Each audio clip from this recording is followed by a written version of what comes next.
आप सभी को जय गुरुदेव। आज मैं आपको सुमनी के मन के पार्ट 2 के अंतर्गत घड़ी के पुर्जे शीर्षक की सप्रसंग व्याख्या बता रही हूँ। पहला अंश है, धर्म के रहस्य जानने की इच्छा प्रत्येक मनुष्य न करे। जो कहा जाए वही कान ढलका कर सुन ले।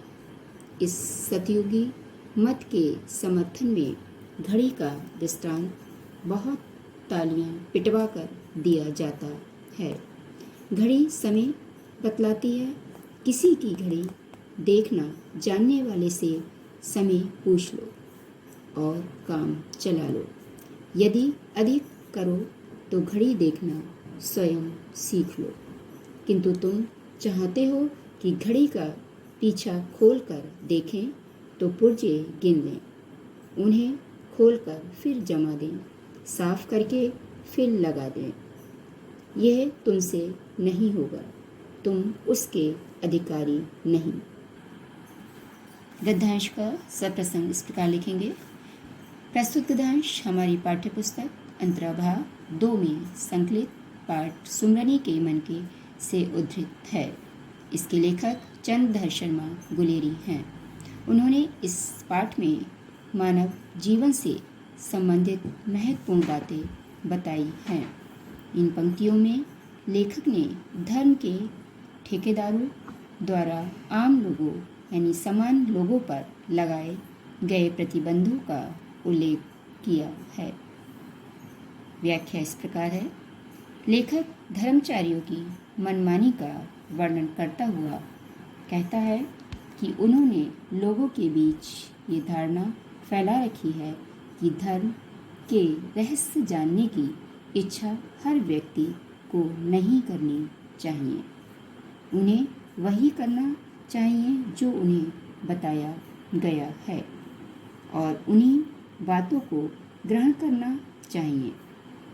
उन्होंने इस सतयुगी मत के समर्थन में घड़ी का उदाहरण दिया तथा उसके पक्ष में बहुत तालियां बजवाईं।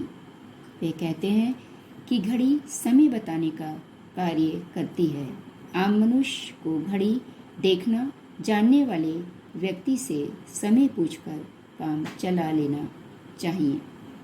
यदि वे इससे अधिक चाहते हैं तो उन्हें स्वयं घड़ी देखना सीख लेना चाहिए। इसके बाद के कार्यों को वे प्रतिबंधित कर देते हैं। आम आदमी को घड़ी के पीछे खोलकर देखने, उसके पुर्जे गिनने, उन्हें खोलने, पुर्जे फिर जमा करने तथा साफ करके फिर लगाने का अधिकार नहीं है। दूसरे शब्दों में उन्हें धर्म के बारे में गहन जानकारी की जरूरत नहीं है।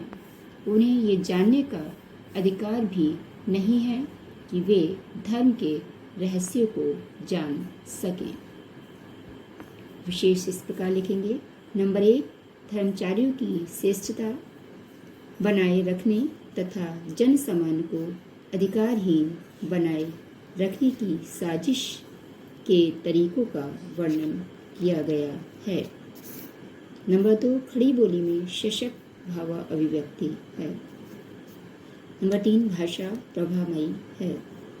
नंबर 4, देशांत शैली है। नंबर 5, मिश्रित शब्दावली है। दूसरा गद्यांश इस प्रकार है।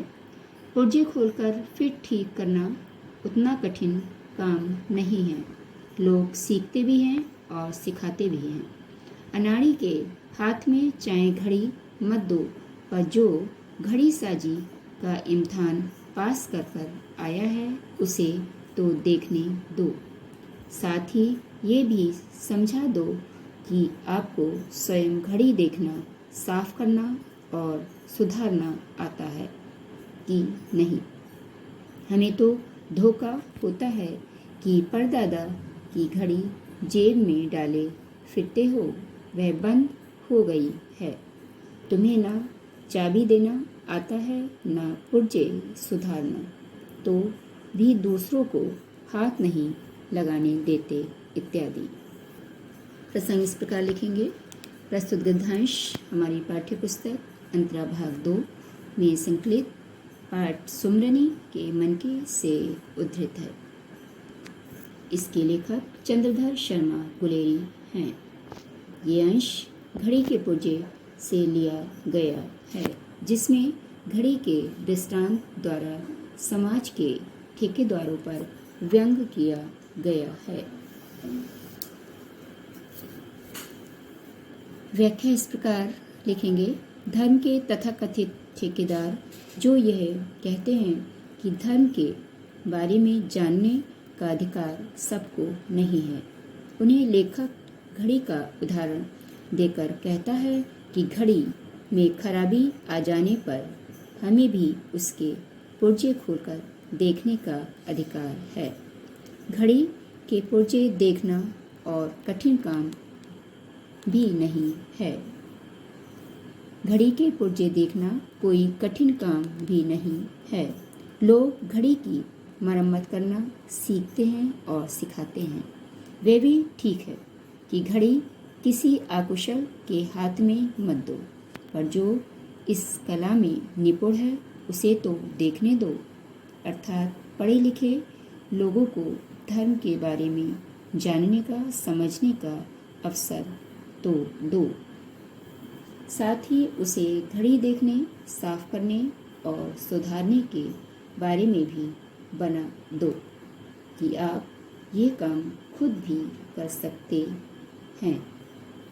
अन्यथा उसे धोखा हो जाएगा कि आप परदादा की पुरानी घड़ी लिए घूम रहे हो, जिसके बारे में आपको भी कोई ज्ञान नहीं है और आप सुधारने के लिए दूसरों के हाथ भी नहीं लगाने देना चाहते हो। विशेष इस प्रकार लिखेंगे। नंबर 1, लेखक ने घड़ी के माध्यम से धर्म के तथाकथित ठेकेदारों के धर्म के ज्ञान को बारे में संदेह प्रकट किया है। नंबर 2, भाषा सरल, सहज, प्रभामयी, खड़ी बोली है। नंबर 3, गद्यांश व्यंग प्रधान शैली में है।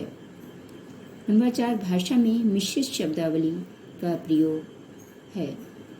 नंबर 5, व्यंजना शब्द शक्ति है। जय गुरुदेव।